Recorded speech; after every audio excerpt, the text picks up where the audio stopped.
আসসালামু আলাইকুম। আমার স্ক্রিনে একটা ভিডিও দিচ্ছি, সেটা আগে দেখেন।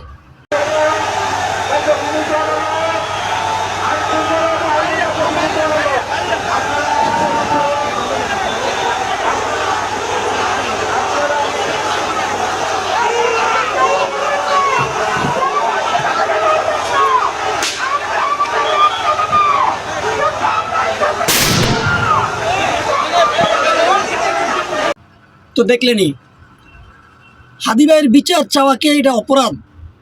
এটা কি আমরা চাইতে পারি না? ওনার বিচার চাওয়ার অধিকারটা কি বাংলাদেশের জনগণ হিসেবে আমাদের নেই? সে আবারও আওয়ামী লীগ পন্থী ফ্যাসিস্ট দোসরদের মতো আবারও জনগণের উপর গরম পানি নিক্ষেপ এবং ককটেল ছোড়া হচ্ছে। মানে একটা জিনিস বুঝতে পারি না, ক্ষমতায় যারাই যাচ্ছে তারা জনগণের উপরেই কেন? জনগণ ন্যায্য অধিকারের দাবিতে রাস্তায় নেমেছে, সেই ক্ষেত্রে প্রশাসনের সমস্যা। তাহলে এই দেশের জনগণ কী নিয়ে কথা বলবে? দেখে আপনারা কতজনকে দমায় রাখতে পারেন? জুলাই অভ্যুত্থান দেখছেন না? জুলাই অভ্যুত্থান দেখছেন না? প্রয়োজনে আরেকটা অভ্যুত্থান হবে। এই দাবিটা কোনো নির্বাচন বানচালের কোনো ষড়যন্ত্র নয়, এটা একটা যৌক্তিক দাবি। আমরা অবশ্যই হাদি হত্যার বিচার চাই।